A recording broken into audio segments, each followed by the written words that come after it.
Hey everyone, this is Nate Lindquist, and I'm here with Margaret Kim. Margaret Wright.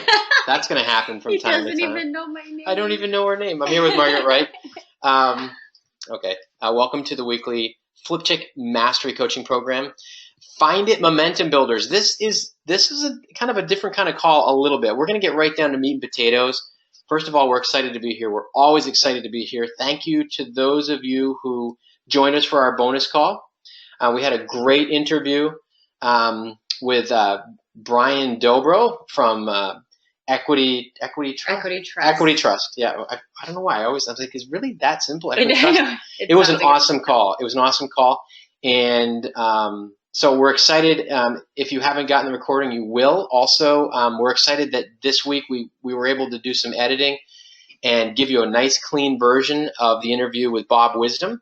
So hopefully everyone was able to take a look at that and dive into getting your investor-friendly realtor and finding out what that's all about. It should give you a really good insight. We really wanted to give you that program because it shows the kinds of questions that you can ask and really the insights that you get from a realtor who's been around the block and understands what your priorities are, how this stuff works, how he can help you, the kinds of things you need to be thinking about, even finding your sweet spot. He had a lot of good insight there. So, this call right now is about building the momentum towards the find it. So you're looking to accomplish a very specific goal here. And as an investor, I know you're not here. I've talked to all of you, if not all of you. I believe I've spoken to all of you at this point. And I know your goal in being in this program is to be a real estate investor, to be a flip chick. And when you make that commitment, that we had a very, very specific, very exclusive application and interview process to put you into this program because we know that you're committed. We want to make sure we hold you accountable to following through.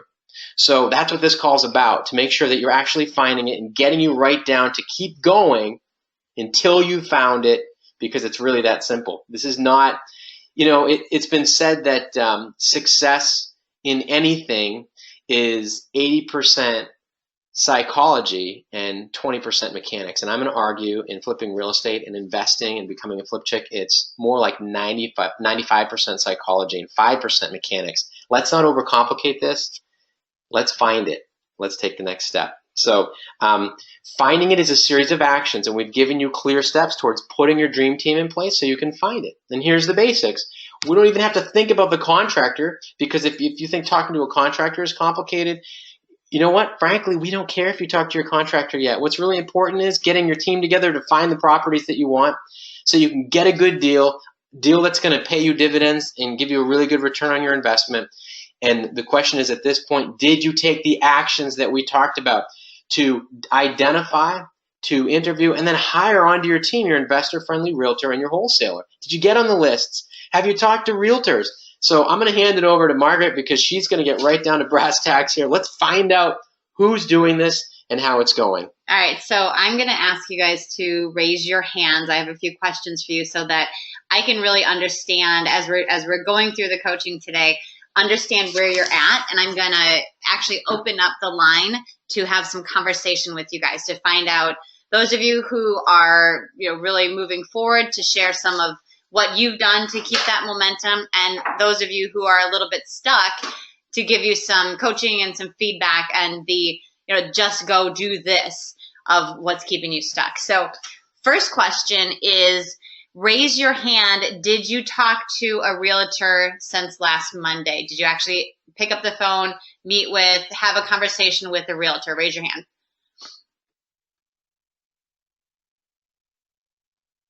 Sad. There's not as many hands as I would like to see. So that'll be part of the conversation. Keep your hands up if you talk to the realtor. That's fine. Did you talk to a realtor or a wholesaler this past week? So if you talk to a realtor or a wholesaler. Realtor or a wholesaler. So I'll count the wholesaler. Okay, good. There's some more hands there. That's good. Okay, good. Okay. I work with either one. Work with whoever's going to get you the best house. Now, you can put your hands down. Now raise your hands. Did you get a list of houses available from the realtor and or the wholesaler? Did you actually see some houses, even if you didn't go look at them in person? Did you actually see the list of what is available? Okay, good. So we've got a few, oh, I don't know, most of you. Okay, just a couple of you that didn't get that far. So that's really the step that we need to be at right now, is that you're looking at potential deals. Now, show of hands, who actually went and saw a property? Like, you stepped across the threshold and you went into a house this past week. Ooh, all right. Well, that's exciting. So I see some hands going up. Who would like to, of you guys who just raised your hands, can I have you guys share a little bit about what you saw? I want to have a little bit of open dialogue about how you found the deal, how you found the property, and what your thoughts are on, do you intend to make an offer? Actually, let me ask this. Did anybody actually make an offer this week on any of the properties that they looked at? Yeah, if you made an offer, raise your hand. Okay, so nobody's made an offer yet. I also want to just ask, sometimes we have to gauge with our microphone here, is the volume a good volume? Is everyone hearing us okay?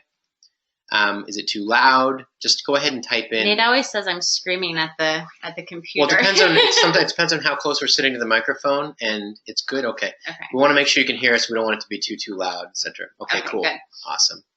Okay, so those of you who raised your hands, who said that you win, can I have a volunteer from one of you guys? Raise your hand if you're willing to share a little bit about your experience. Specifically, you asked a few questions. The experience of walking into a property? Yeah, walking into the property, how you found that property, how you decided to go into it. Everybody's being shy now. Who's going to step up? You guys are all players. We're all on the same team here. And remember, when you raise your hand and you start to share your experience, you're helping someone else break through as well. So there's nothing wrong with being stuck. There's nothing wrong with having questions or not being sure if you did the right thing or had the right experience. The only problem is staying stuck. This is the FlipChick family. All right, you're in the FlipChick sisterhood, and that's what Margaret's here for. That's what I'm here for, is to help you move forward. So if you, again, a show of hands of anyone who went out and walked into a property, go ahead and put your hands up again. Okay, good. Okay. So will one of you guys step up and have a little dialogue with me? I promise I'll be nice. So I'm gonna pick Jennifer. Do you mind if we go ahead and share? Do you want to share a little bit about the experience and what you look for? Just this is turning something into the real world. Okay, Janice, you're raising. So Janice, does that mean that it's okay if I call on you right now? Okay, so you had a partner. Okay. Put your hand up, Janice, if it's okay if we call on you right now. If we go ahead and Okay, good. Okay, I'm gonna unmute you right now. Hi, Janice. You're live on FlipChick Mastery Coaching. How are you? Hey, Janice. I'm fine. I have pneumoniya, so hopefully. Oh, you poor thing. How many others on the call have pneumonia right now? By a show of hands. I'm sorry to hear that. Okay. Get that through a web meeting, can you? Yeah, I don't think. No, I'm not contagious anymore. This is not my sexy hooker voice. This is my pneumonia voice. Well, this is the time to be talking live when you have the sexy hooker voice. Yeah. You're awesome. Okay, so you said that your partner went out and looked. So give us a little bit of background. Where did you find that? How did you find the property? Well, I was actually emailed from a hard lender of mine, sent out 3 properties that they were making available, and one was in Minnesota, up in Duluth, and we're in the Twin Cities, so that's about 2.5 hours north of us. Okay. My partner went to college up there. He knows the area, so I was too sick to go, so he drove up there. Okay, cool. And it was a 5-bedroom, 3-bath, 3,000 square foot home. Oh, wow. And they were asking for a sale price of $65,000 with $40,000 of reno. And I thought, wow, that might sound too good to be true. Yeah. So John went up there and he looked at it, and he said that, when he got there, he looked around. The roof looked okay, the siding looked okay. But as he was looking around the neighborhood, there's a woman's shelter across the street. Okay. There's a boys' home a block down the road. And, as he was looking, he called me and he said, if we were going to do this as a rental, maybe, but for our first flip, he didn't think we'd be able to buy it, rehab it, and actually sell it as a single family home. I think that's a really smart thing. And that sort of standing in the front door, standing on the front porch and looking around, what is in the neighborhood, what do you see? That's a huge red flag. Certainly anything that's very low income like that, like a women's shelter. There was a property that I loved, and I found out that next door there was a women's rehab facility. So individual women lived there when they were going from being in rehab to going back out to the real world. And, it took a little bit of talking to the neighbors to find out exactly what was going on. But that's a good call. Was that the only property that you found so far? So far, yeah, just because I was set back a little bit. But I have 2 realtors and a wholesaler that I'm on their list now, so I'm hoping in the next day or so I'll be getting stuff to look at. Okay, good. And are they sending you foreclosed properties? Yes. Okay, and tell me about your partner. Is he going to do the construction? Yeah, he's a general contractor. Okay, good. So you're feeling good about, at least you've made the momentum of you've even if it wasn't you stepping foot in the property, you've got somebody who stepped foot. Well, right, and I trust him because he also knows what to look for. Yeah. So, I trust him if he says, hey, you know what, this is really a piece of crap, let's not. Or, he knows the area, so, I felt comfortable with him going and looking at it without me. Are you guys open to looking at doing rentals right off the bat, or you want to start with flipping? Well, I don't know. I mean, what do you think? I mean, my thought was always to do a flip first and then get a few under your belt and then do a rental property. My end game has always been accumulate as many rentals as possible.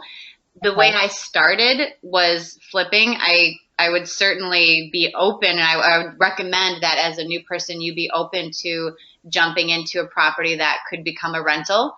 And I kind of learned that the hard way by thinking I needed to just start with flipping. It's really straightforward to do the flipping and then save the money and then invest in rentals. Especially if you're having a hard time finding the ideal flip. Again, when I teach you guys, I teach you find a flip that could also be a rental. Definitely don't find a rental that can only be a rental, because I don't like that as the only exit strategy. I mean, it sounds like with this property, I wouldn't recommend that being your first project as hey, let me get in and see how the rental market is in this very low income area. But if you find a place that, ideally could be either one, and you could fall back on it being a rental. So there's 2 properties that I flipped last year. I was doing 7 flips at the same time. And 2 of the properties, they were great flips. And then the contractors ended up taking longer. The projects went later, ended up later into the season than I had hoped to get top dollar out of actually having it as a flip. So I turned them both into rentals. And Nate and I were just talking about it, that I was able to pull out all of the money that I had into it, and we're getting almost $3,000 a month between these 2 rental properties, because they're a bit nicer than my typical rental. So sure. I think it's smart to, just to have the open mind about, hey, is this something that, if I'm not 100% confident that, hey, this is a slam dunk flip, is there a backup plan of it being a rental? So it's nice that when you go in with that mindset that, you can have a little bit more open mind to some things. Again, what you found doesn't sound like that, that's what we're talking about, but, maybe one that you're like, I'm not sure this is the best flip. If there's a backup plan of having a really solid rental, you might be able to pull money out of it too. Okay. All right. Thank you. One thing that's really helpful, and I think this is for everyone to hear, and Margaret, I'm going to ask you to speak to this for a second. The idea of making your decision, you don't want to fall in love with your idea of flipping so much that you only see a property with the eyes of a flipper.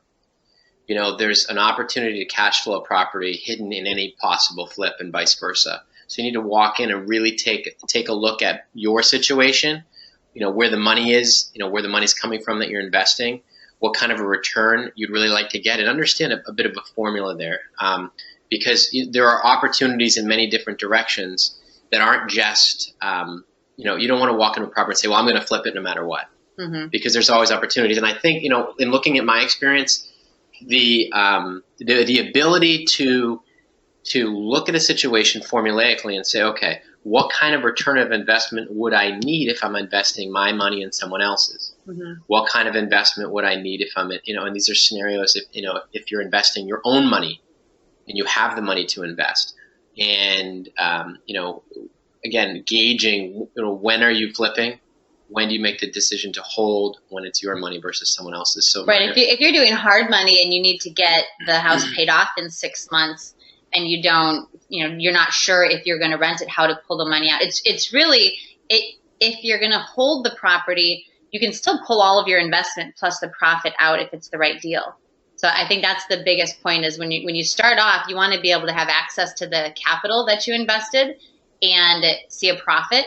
And it's a bonus if you can do that and get residual income by it being a rental. That makes sense. So, tap into all of them. If you can put some money in, put $100,000 in, pull $120,000 out and make $500 a month on top of it, that's kind of the sweetest deal of all. If you can put $100,000 in and get 120 back, that's a really cool thing too. It's just like thinking about when you need to access hard money. And there were a couple projects for us last year where we did. And you think about it as a bridge.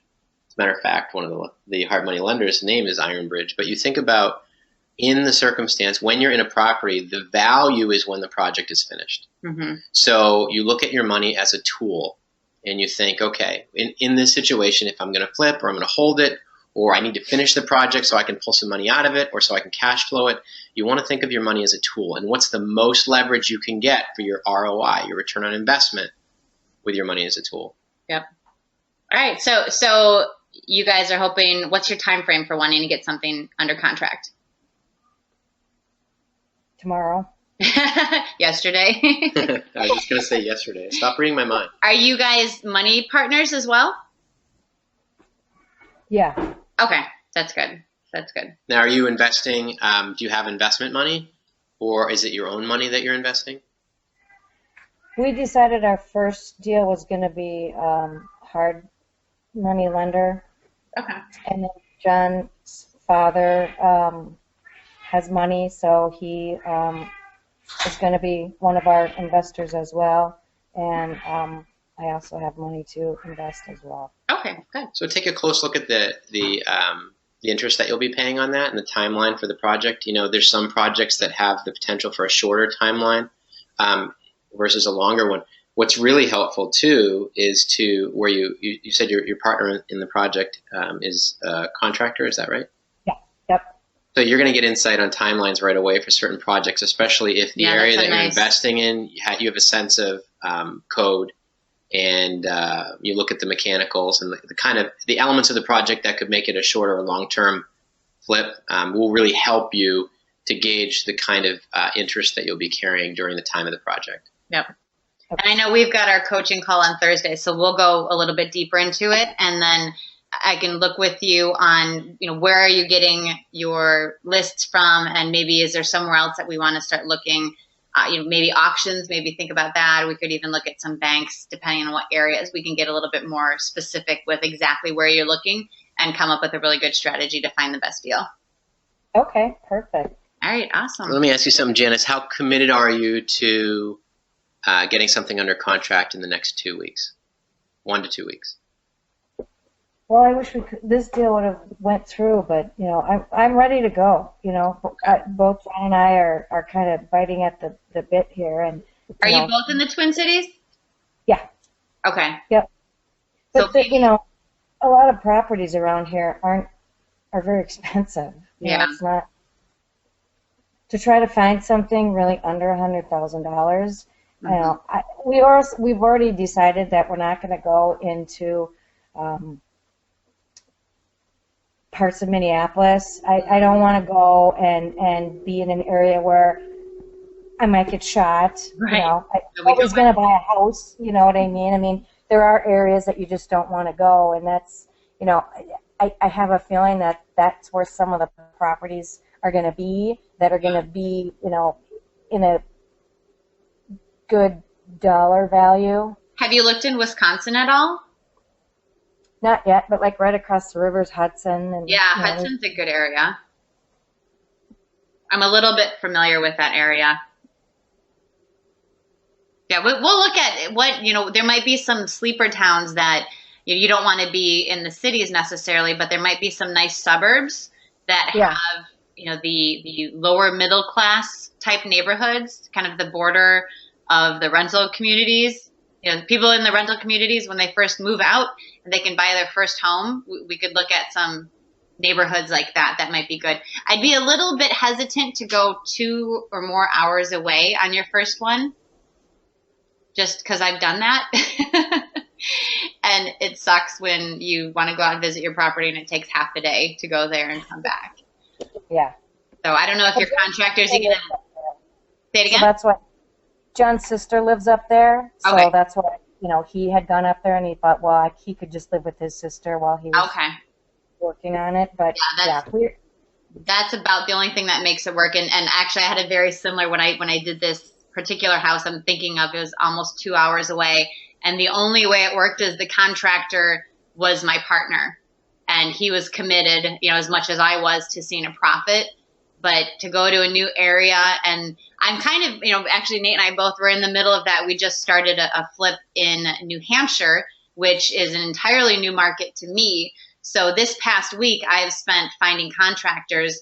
I'm kind of in the same boat you guys who are doing this for the first time, because it's a new area for me. And, I was on Angie's list, and I must have sent out 20 messages to contractors, and we've been at the house meeting people.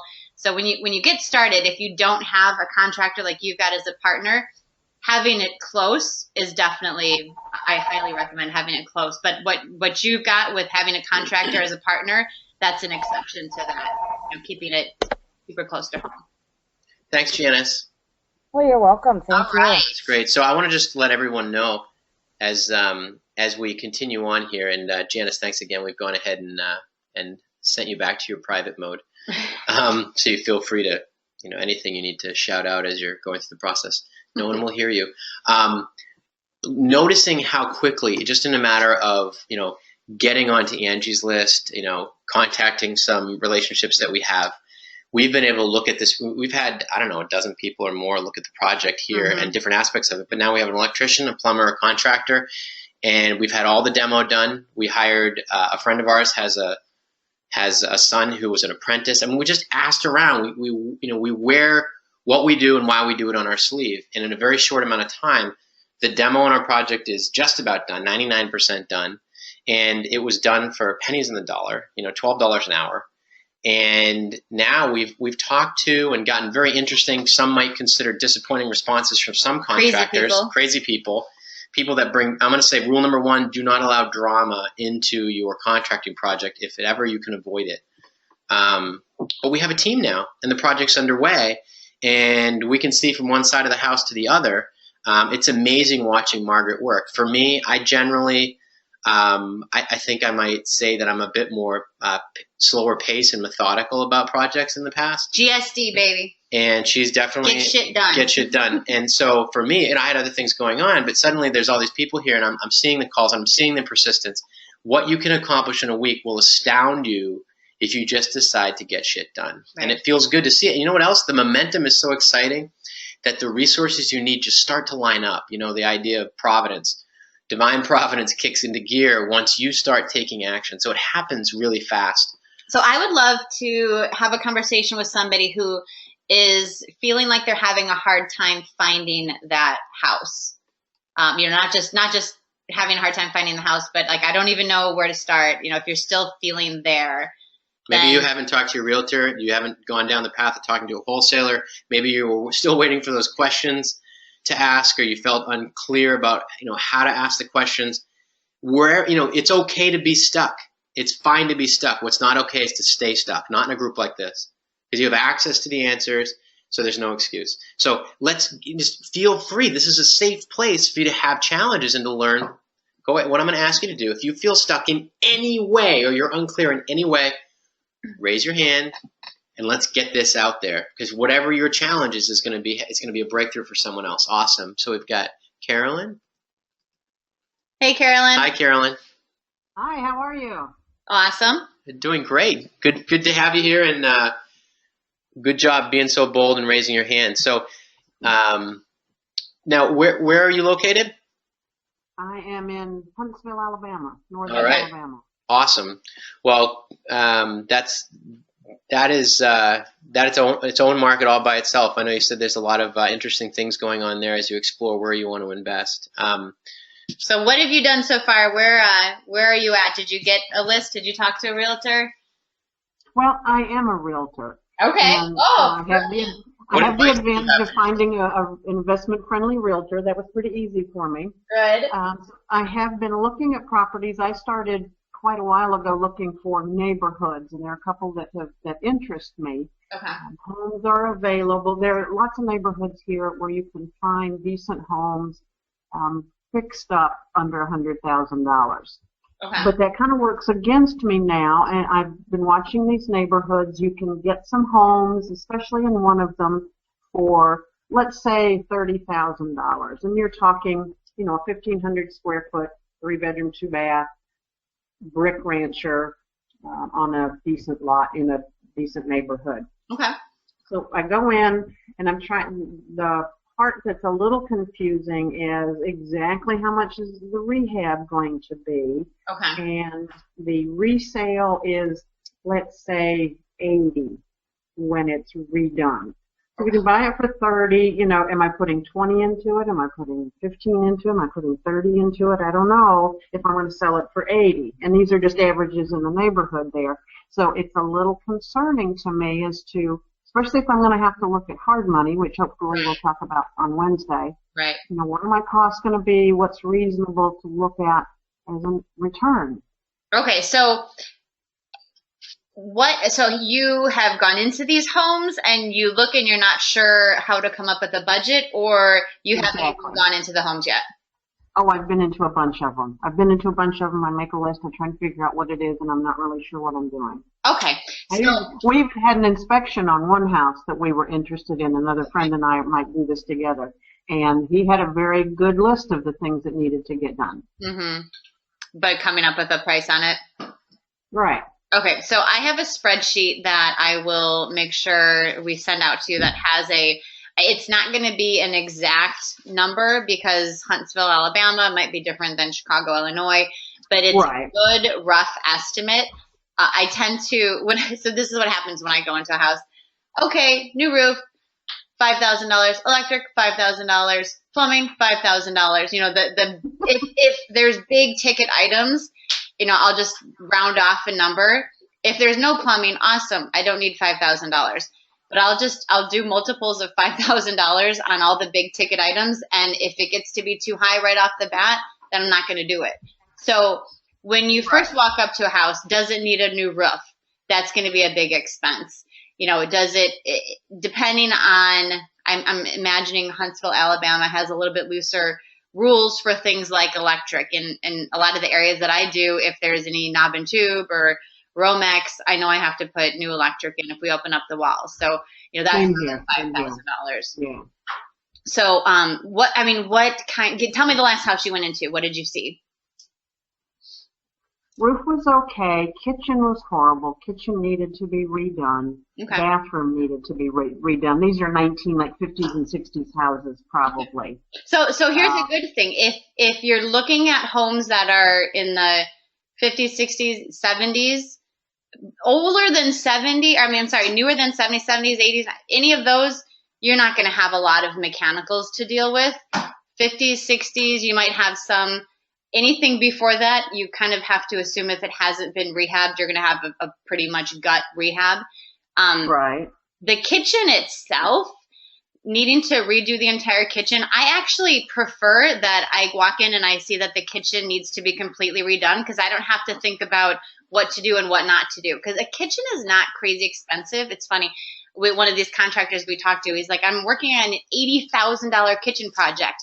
I was like, what is wrong with people that they would spend $80,000 on a kitchen? Now, I promise you, you can come up with that much, but it's, you're gonna put basic cabinets from Home Depot or whatever local cabinet company has clearance cabinets for you. The appliances, you're gonna do everything basic that you can because it's a flip house.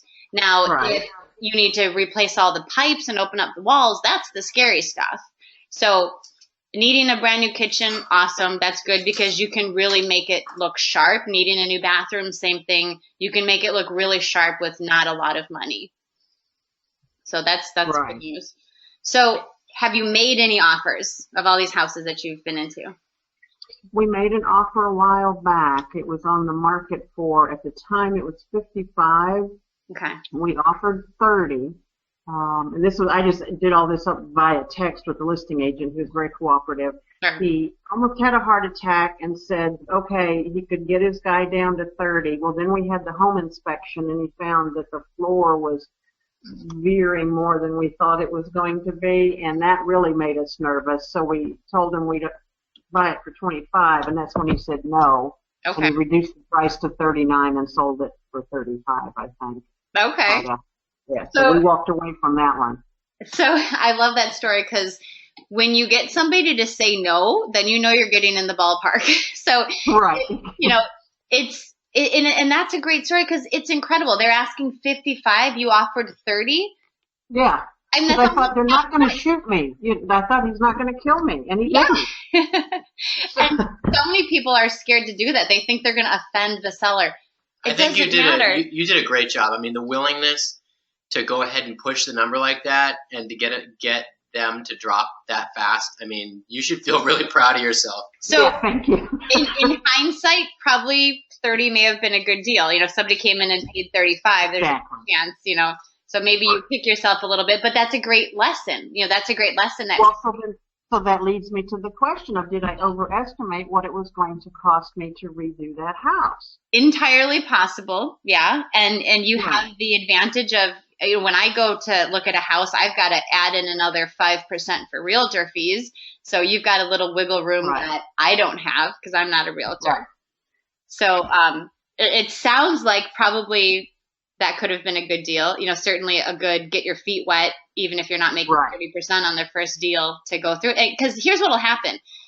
It's scary the first time you flip a house. You don't really know the prices. When you start working with your contractors, you'll talk to one contractor and they'll say, you know what, to redo the plumbing, it's going to be $8,000. The next guy, to redo the plumbing, it's going to be $2,000. And you just kind of throw your hands up like, what? Are they crazy? What's going on? How can they be so far off?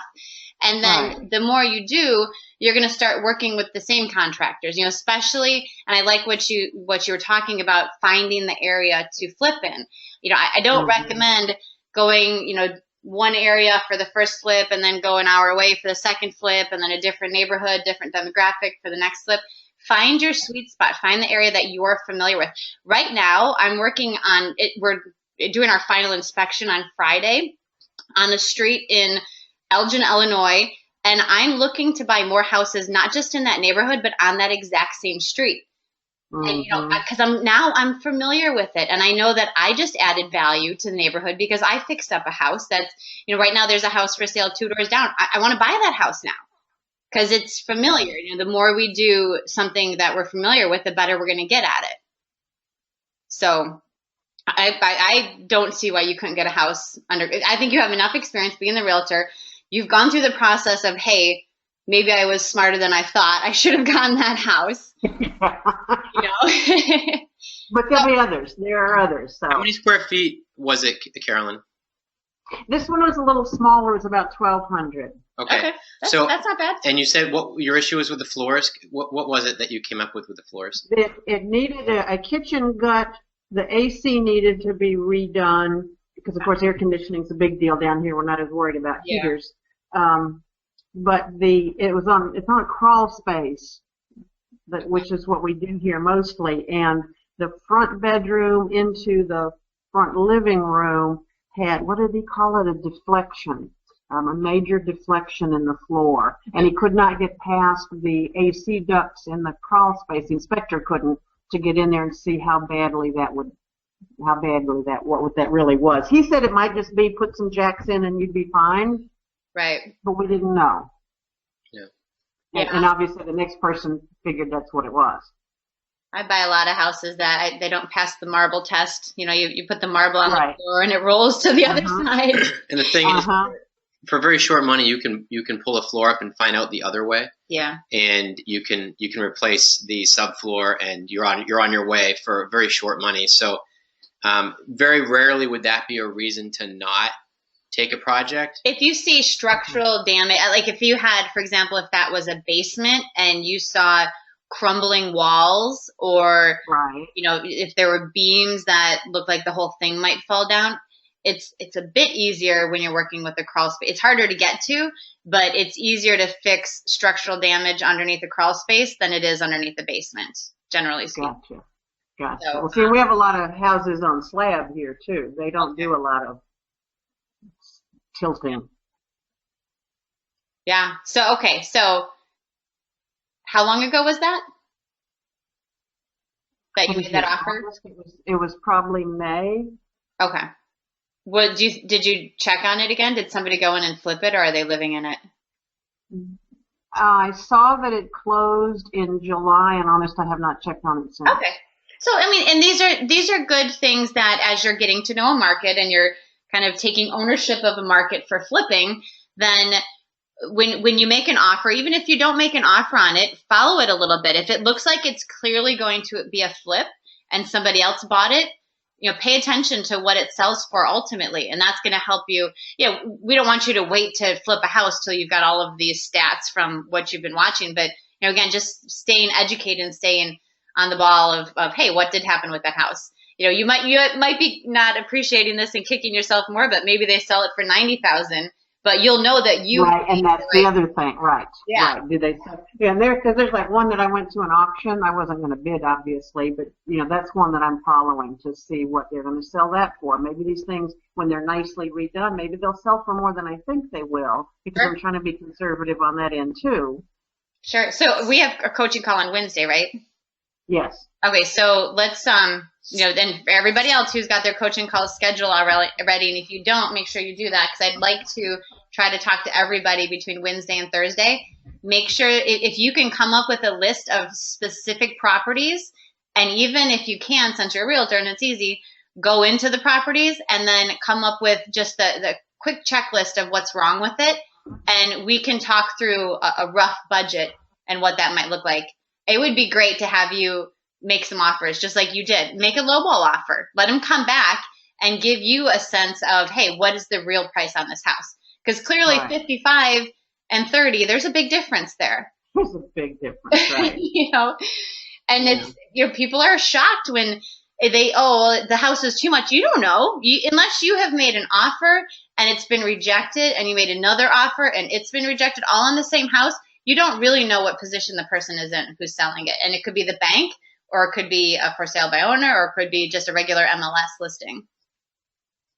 So I hope everyone who's listening and just really appreciate, Carolyn, that you're sharing this. yeah, thank you so much. Everyone who's listening needs to recognize what it means to notice what you're noticing.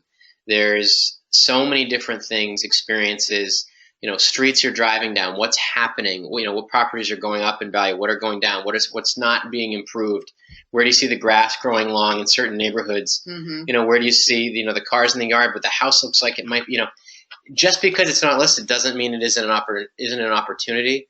Just because you made an offer and didn't get it before doesn't mean there isn't something you can either learn from that, or possibly there isn't an opportunity down the road to make an offer. Sure. So really gather information, and just like learning a language, you're learning the language of investing. Mm-hmm. And the more you expose yourself and pay attention to what you're noticing, really start to tune in to these kinds of lessons Carolyn shared, very, very openly. It's sometimes difficult to understand when to go ahead and make a deal and when to walk away. But you're gathering that information by flooding yourself with these experiences and getting around it and talking to people in the industry, and you're going to start to recognize when people are full of baloney and when people are really in the game. So just keep noticing that and pay attention to your mistakes, or what you think are mistakes, and really gauge that. Use your contact with us, use your coaching call with Margaret to say, I thought this was a mistake. I'm not sure. What do you think? Mm-hmm. I thought when I was meeting with a realtor that I was asking the right questions. What do you think? Get really good at asking questions. So I'm going to tell you a quick story. I had a coaching client who, she showed me this property and she's like, I don't know, we made an offer on it, but they didn't accept it. And I looked at the deal and I was like, this is a sweet deal. You need to offer more. You've got plenty of room. And she didn't. And it ended up getting under contract, but then that fell through. And then she ultimately offered, I think, $20,000 more than what she initially was comfortable offering. And she still made $40,000 on the deal. So it was, it was a little bit more than $100,000 type house, but she was not sure what to do. She came to the coaching call saying, well, I already made an offer, and she was a realtor. I already made an offer on that house 2 months ago, and they said no. But her offer, it was, I don't know, $50,000 less than the asking price or something like that. I said, well, let's look at what the budget is, exactly what you're talking about, and let's make sure that you're not overestimating the budget, and you could be offering more. So she ended up, got the house under contract, made a really good profit on it. So, and that's part of the value of coaching and being able to run it by, even, run it by the contractor, if you've got a contractor already. That's why we talked, even though we don't need to be hiring a contractor yet, try to get one in your back pocket and just say, hey, could you meet me over here? I'm looking at buying this house and I just want to get an estimate, plus or minus 20% is fine. But if there's stuff that you're saying as a contractor that you think is not possible to fix, or like the flooring, a contractor could go in there, and a contractor is going to give you a different answer than the inspector is going to give you. The inspector is going to give you the checklist of what needs to get done. The contractor is going to tell you if it can get done and how painful it's going to be to get it done, or how easy it's going to be to get it done. So Carolyn, are we going to get a house under contract this week? By next Monday. That's very possible. Well, I mean, it could.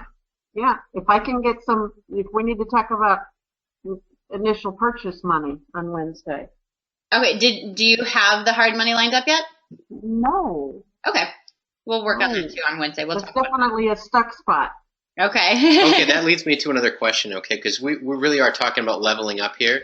So way to go, Carolyn. I'm going to go ahead and put you back on private mode. So thanks. We'll talk on Wednesday in more detail. Thanks for Okay. Thank you. Really, really great job. Yeah, thank you so much. So up leveling. What I'd like to, with a show of hands, if how many of you are you're still at the getting your team phase? Let's just get a sense of where you are. How many, just show of hands at the getting the team phase? So, okay, Carolyn. Okay, okay, quite a few or so. Okay, at the getting your team phase. Carolyn, you share where you were stuck, and I would like someone else who just raised your hand, and you know who you are. If you're at the getting your team phase, it means you haven't graduated to the finding a house and getting something under contract phases. So I would like to know, just show your hand. Let's go ahead and step up. It doesn't matter your reason for being stuck or that you're stuck, and there's nothing wrong with being stuck, but this is a family effort here. So which one of you would you like me to? No flip chick left behind. Yeah, so which one of you is going to go ahead and raise your hand so we can share just for a minute? And again, I'm not going to put you on the spot. We're just going to give you a breakthrough, get you some clarity, and take you to the next step. That's what these calls are about. So I can see who raised your hand, and now you just raise your hand and tell me if I can call on you. Which one of you wants to go first? How about that? Which one of you will go first, and which one will go second? What's amazing to me too, and I won't call anybody out, but some of you that are having challenges, others of you are the solution to that challenge. Yeah, exactly. Like, oh, I don't have any money. And somebody else says, oh, I've got the money, but I don't have the time to go out and look at the properties. So it's fascinating. Yeah. Is it okay, Emily, if would you like to just share what it feels like to get your team phase? I know that you're hustling through, making this thing, taking this thing to the next level, but the get the team process is it's no reason to stop finding a house process. So, and there's no reason to hold you up from getting something under contract. So just let me know if that's okay. Let's see. All right, awesome, cool. All right, good. Thanks, way to step up. So let's see here. Emily, you're on the air. Hey, Emily. Awesome. Hi. Way to go. So I was looking for your hand to go up. That's why I was babbling on. I didn't look over at questions. So tell me a little bit about where you are in the process with the getting your team. And then I want to know that, and then I want you to tell me, what part of it seems either overwhelming or confusing or frustrating or stuck. Well, the first thing that sort of had me has me still scared is I'm in New York State, and you have to, as part of creating an LLC, you have to have a listing in a newspaper for a really long time, and I'm not past that phase yet. Okay. So it just feels a little, every time I talk to someone, I feel like I'm hiding that secret. So that just is like my background fear all the time. And I've met with one realtor that was a family recommendation, and I hated them. Oh no. Just totally bad vibes. Yeah, And bad vibes. yeah, and so that has just sort of kept me from pushing the other people on the list. Okay. Yeah. So when you said feel like you're hiding, like, is the fear that they're gonna think that you're not as professional, figured out as you'd like them to think you are? Yeah, it's just this weird rule that just is, I think I'm just using it as an excuse, to be honest. Like that I just don't feel finished with the incorporation is the wrong word, but the incorporation process. Yeah. So I just Where exactly in New York are you? Western New York. Okay. What city-ish? Niagara Falls. Okay. Lewiston, technically. Yeah. Okay.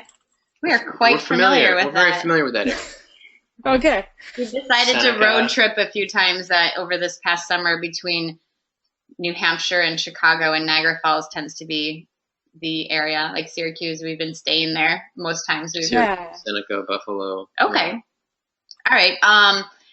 Okay, so can I speak to the fear first, real quick? Sure. Yeah. Okay. So I'm not going to give you the cliche false evidence appearing real, because flat out fear is real, and when you have that, it's a sign that you have a choice to make. So fundamentally, right now, aside from what progress you're making or anything else that's going on, Emily, fear just means you have a choice.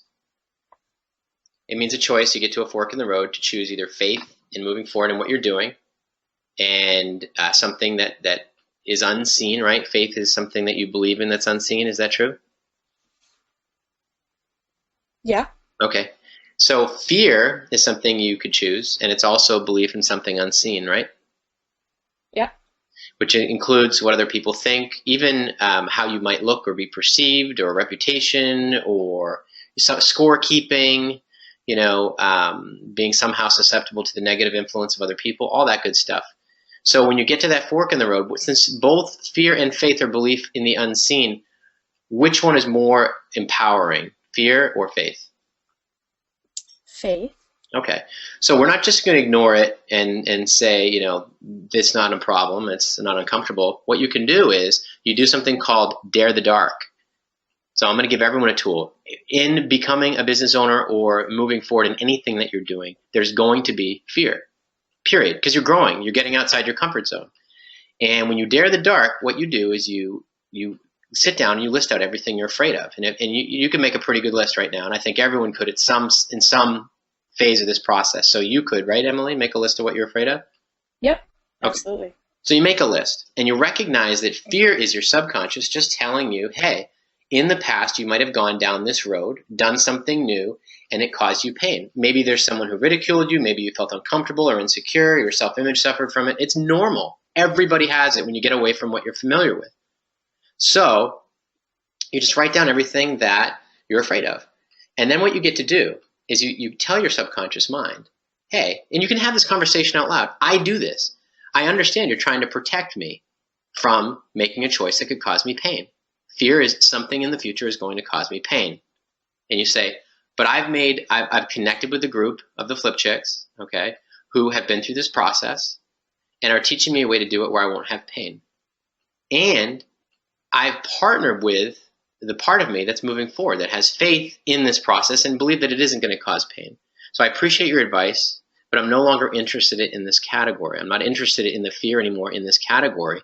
And then what you can do is take your list of everything you're afraid of, and you can crumple it up, and you say, I partner with my faith, something that's bigger than me, that's stronger than me, that I believe in, and I no longer need the dark. And that's like shining a light on it. You shine a light on everything that you're afraid of, and you move forward, and you're reprogramming your mind to say, thank you for the advice. I've made my choice. This is going to get me where I want to go. And you start taking steps, which every time you take these action steps in the face of fear, but with total faith, you're eliminating the danger of being held back by something that you don't have to let control you anymore. So you can go through that process, and anyone can go through that process.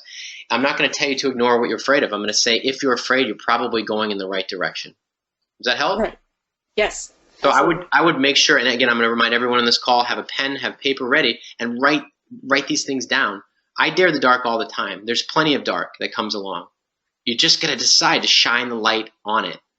You do the hardest work you'll ever do in your life is sit in the face of circumstances or doubts or fears and know that your own truth is what you have faith in, regardless of circumstances. So go ahead and you can jump in, Margaret. So thank you. He's so good. So thank you. The other side of it as well is that I'm going to sound like I'm schizophrenic or something or bipolar because get your LLC, but don't let that stop you from getting a house. So if you end up getting a house under contract in your name for your first one, knowing that you're still waiting for your LLC details to work out, I haven't done it in New York, so you know better than I do. Don't let that keep you from getting the house under contract. Okay. So do you own a house right now? Yeah. Okay. So you've been through that process of signing a contract, and so don't get hung up on the first time I have to do it in LLC. Everybody else ignore that I just said that. But the truth is, we don't want to stop momentum because we're trying to get all of our ducks in a row. I did 5 houses before I even knew to put it in an LLC. I don't want anybody to have the liability exposure of not having the LLC, but I don't want you to not get a house under contract because of it either. So I just, while Nate was giving you some coaching, I was looking at a couple of houses just on Zillow in, how close are you to, is it Tonawanda? Tonawanda. Yeah, not far. Okay. So, I'm looking on here and there's some, looks like really good deals that you could do for flips, like houses that are foreclosed, $48,000. There is no shortage of foreclosures in this area. I'm a little jealous right now. Yeah. So again, it's interesting that you have no shortage of foreclosures. Somebody else has, hey, I can't find a foreclosure near me. So we all get to come together and share our challenges and realize that if we all come together, we won't have the challenges. We just work through it. So if you have to put your first contract in your own name, it's okay. Okay. It's more than okay. So do you have the funding? Do you have the financing for it yet? Not entirely. No. Okay. We're working on that, aren't we, Emily? Yes, we are. Right. I know you guys have had some coaching. Okay, so if that's the biggest fear is that your LLC isn't done, get over it. Yeah, I think not that's as eloquent as Nate said, but no, I like it. I also guess that it brings up the part about talking to real estate agents. Do this before you go to bed. Maybe even tomorrow morning if you want to wait, but I would do it before you go to bed, like Bonnie would do because she's hardcore. Oh, and she says you guys are neighbors. Yeah, you guys are neighbors. Here's her note. It's a hot upcoming market. Man, I might have to go invest with you girls. Wait a minute, Bonnie. Hold on. Let's back up. Bonnie, you're looking to make some new deals, and also you also have a decent amount. Do you want to unmute Bonnie? Yeah, let's. Hold on, you're in charge of the. Yeah, don't touch. He's my technical support over here. For now, Craig will be taking over shortly. All right, let's go. I'm bringing you to the dance, Bonnie. We're unmuting you, Bonnie. Turn the music down. Hi, Bonnie. Hello. So we got now, Bonnie. You're the star of the show for the finding your $100,000 call. Is that right? I still don't have any money. Details. Did you talk to Brian? I talked to Brian, and the 401k that I have is not eligible to be rolled over or taken anything out of until I turn 55. So Okay. What do you have, like a 401q? Like, what is that? I don't know. We're never going to give you your money back? Wow. Yeah. Okay, well, we're going to keep working on that. You guys are neighbors, and Yes. you're both taking action. One of you has a lot of confidence in the market that you're in, so this is an opportunity for you guys to connect, compare notes. Remember, you got the Facebook RIA, and there's no reason that you can't connect in that way. To know that you're in a market that has promise, and Emily, with your resourcefulness and both of you being so willing to share your situation, put your heads together. And if you're open to that, and let's start looking at opportunities together, compare notes. That's what builds momentum. This is a team, right? I'm going to give you guys a phone number right now because I'm 99% sure that this hard money lender invests in New York. His name is Richard. Everybody can write this down. Richard Kaimie, Kaimie. And where's his phone number?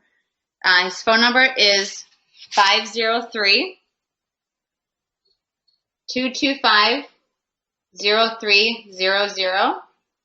I know I've had a conversation, and I'm pretty sure he said that he was looking at investing in New York, or maybe that's where he'd started. But same thing, he said it was a really hot market. Oh, look at Nate's going to. Does that share with everybody? He's so clever. All right, he's typing it in for all of you. 503-225-0300. All right. So, just, a hard money option. So some of you, when you get to the place where, and I'll give you some other hard money lenders. He might not be the right hard money lender for you guys. There's also, who's the other guy? Anyway, we have a list of hard money lenders. I really like Iron Bridge. They've really come through for me. They do tend to work with people who have a little bit more experience, but if you let them know that you're students of mine, then maybe we'll have a conversation with him too. But he's been really good to work with, and I think that he's invested in New York. So even if you just need to make sure that you get a letter saying that you have access to hard money so that you can make the offer, that might be a first step too. So, okay. That would be great. I actually had to turn down an offer because I just didn't have the money for it. And I had gotten this guy down. I don't know if you remember that the last call that we were on, I had talked about there was a wholesaler who had a property for $18,000 with a $7,000 sign fee on top of it. Yeah. Well, they went down to $1,000 for the sign fee, and I just couldn't get anybody to help me with the money. Now, I thought you had $10,000 to invest, Bonnie. I do, but it's a $20,000 property with a $36,000 renovation and a maybe $70,000 ARV sale price. But if you held it and then took the money out of it and just used it as a rental, you could get probably $900 a month as a rental. So it would have been a good property to do like that. Mm-hmm. Mm-hmm. And then maybe in like 2 or 3 years, because that neighborhood is under renovation as well, and there's a couple of houses on that block of that street that have just been renovated and stuff. So 2 or 3 years, the property value would go up enough to maybe let it go. Bonnie, did you talk to the guy who owes you $40,000? Yeah. He's willing to do the work, but I don't have the cash to buy the property. Yeah. Well, I liked Nate's suggestion last time we were talking about finding a way to use, even if you can't pull the 401k out through a self-directed, using that, as a, part of a collateral for a promissory note or something like that. I'm sure that we can get creative and get you, we're not even talking about $100,000. If we can get you access to half of that. Let me speak to an example. I've got several examples. One thing that I used to do, I've only flipped, in my direct experience myself, I've only flipped a handful of properties. But I've flipped businesses, and I've also advised a lot of people on flipping. and simply because my family's been in the business for my entire life. So I've been out scouting properties. I've been part of demo. I've done every aspect of the project and looked at all the, I've been to probably 60 auctions, made offers, purchased at auction, was there when my father bought a property, a 4-family for $1. And, the opportunities that I've seen when you get creative are just, it's just really how willing are you to challenge yourself and get curious and ask questions. So let me give you an example. There's an investor who got in the challenging time in the market where a lot of the properties were sitting there vacant, and he had single families and multifamilies, and he just had hundreds of units. And when the market crashed, it was very challenging but primarily the burden was paying taxes. So you can imagine if you have a bunch of unoccupied properties, but you still have to pay the taxes with no cash flow, how that could be a burden very quickly. Mm-hmm. And the interesting thing is he contacted some insurance and investment companies, New York Life, Mass Mutual, and several other of the larger firms, and they were willing to look at his properties as collateral towards regular cash annuities, so he didn't have to worry about carrying or occupying the properties anymore. The other thing is there's an acquaintance of mine who had an untouchable 401k, and there's many investments that are a lot like that where you just can't do anything with it. It could be stipulations from your previous job. It's just the way they set up the 401k. But you can write a promissory note on anything, and you can promise to hand over any asset, regardless of the nature of the asset at the time of its maturity. So whether it's real estate, whether it's a 401k that can't be self-directed or redirected, whether it's some other asset that you haven't even thought of. I know there's a friend of mine who made his first down payment on a flip property. He had 4 antique motorcycles in his barn. He hadn't even looked at them for 4 years. And he started getting creative, and he put them onto an auction site.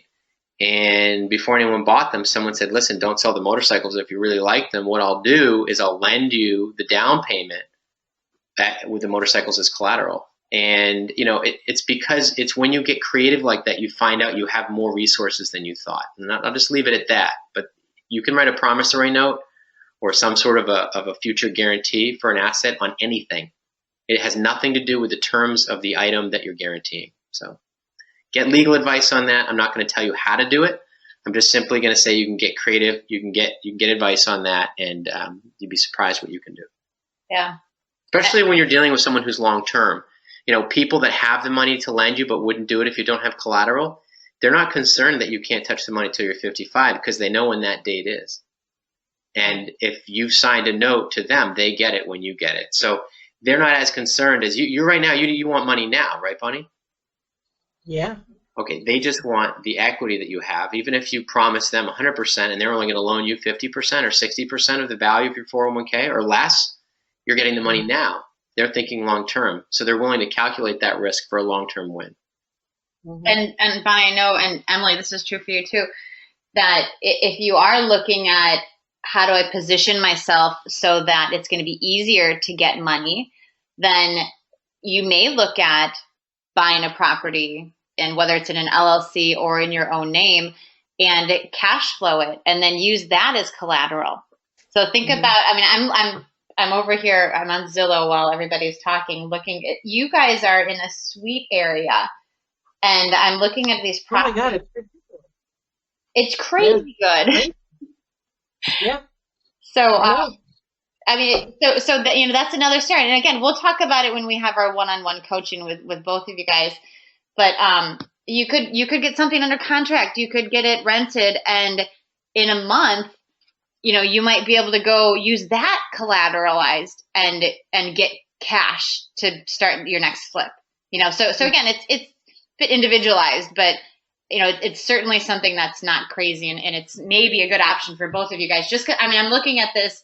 This is how Chicago was a couple of years ago, when it was literally every week I'm like, I need to get more money because there's another deal and there's another deal and I can't miss a deal. Right. Yeah, thinking I need to go hang out in Niagara some more. So Bonnie, are you committed to getting in touch with Emily on the Facebook RIA? Absolutely. I just went and looked.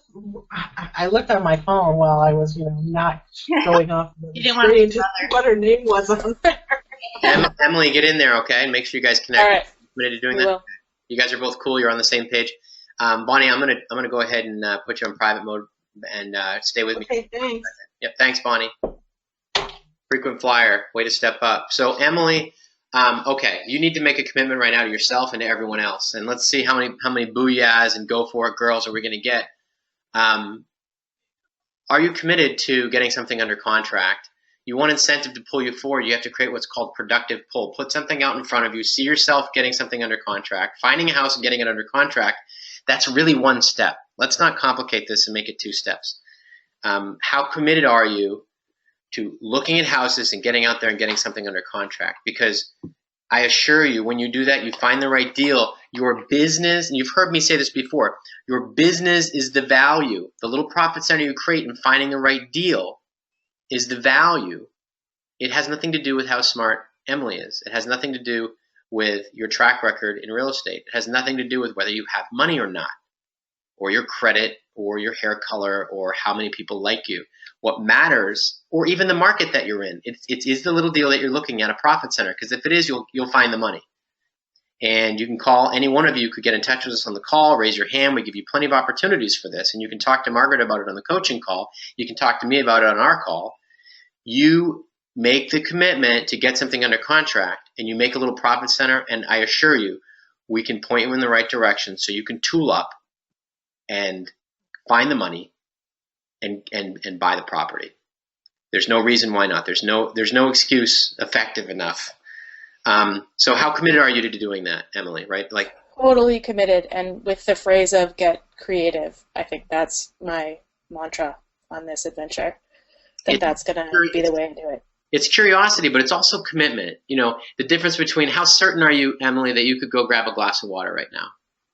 Quite. Okay. 100%? 100%. You need to decide to have the same certainty that you're going to get something under contract in the next 2 weeks. Okay. And the money is there. There's hard money lenders that will say, oh, that seems smart. Let's do this. And we can help you understand the numbers, and we can help you make the right choice, and we can help you find the hard money lender. We're going to teach you the mechanics.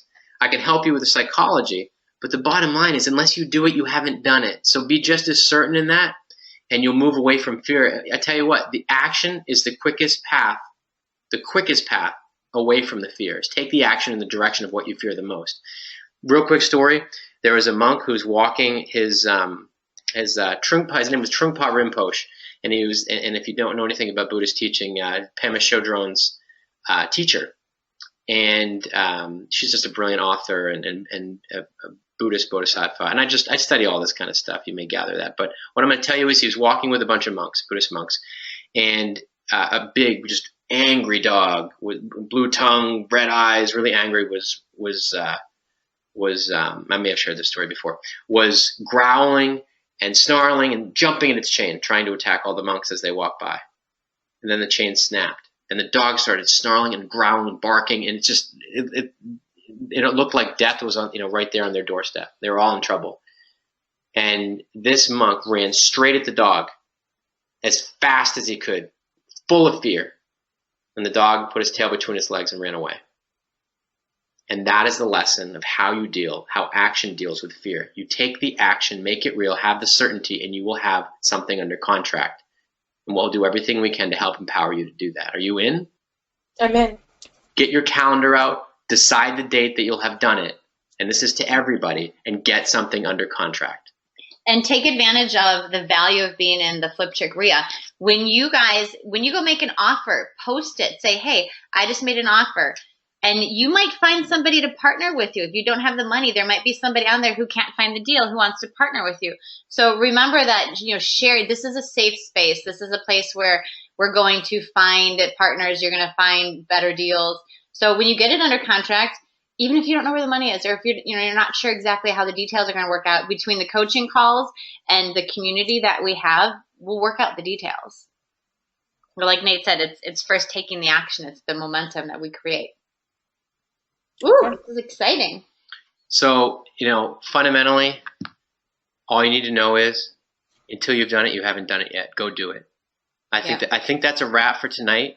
Unless there's anything else you want to add, Margaret? No, I think this was inspiring. I think I'm going to go put a house under contract in Niagara Falls. So I hope this was helpful for everyone. Emily, thank you. Good job for stepping up and run straight at the dog. You know what I mean?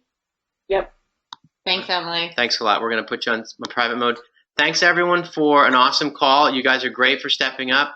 Any feedback you want, by all means, put it into the Facebook page and the RIA. Let us know what you think about the process you're going through. And if you want to have take some time to make excuses at any time during this process, save it for another program. Because you all have what it takes as real estate investors to get something under contract. So let's not mess around with it. We look forward to updates on the next call. Yeah, let's make it a really active week on the FlipChick RIA and really support each other and share our challenges, share our successes. And I'm going to be on there every day checking it to be able to give you guys feedback. So consider that a little extra coaching that you guys are getting by being on that RIA. This week especially, I would love to see you guys going out to houses, getting things under contract, because we're ready for the next step. In the next couple of weeks, we're gonna start going through the steps of flipping the house. I'm not gonna stop because you guys don't have the houses under contract. That's why it's so important right now that we get past these steps so that we can start talking about, hey, how do I hire the contractors? How do I make sure that they're doing what they're supposed to be doing? That's gonna come up really quick, and we need you guys to have houses under contract so it's gonna be relevant for you. All right, everyone. Awesome call. Awesome call, guys. Yep. Have a great night. We'll who knows? Maybe we'll sneak in a bonus something or other between now and next week. It's more than likely. There's more good stuff to come. Great to have you all on the call. It's our honor to be here to be your coaches and mentors, and we'll talk to you real soon. Yeah, we'll see you on coaching and see you next week. Have a great night.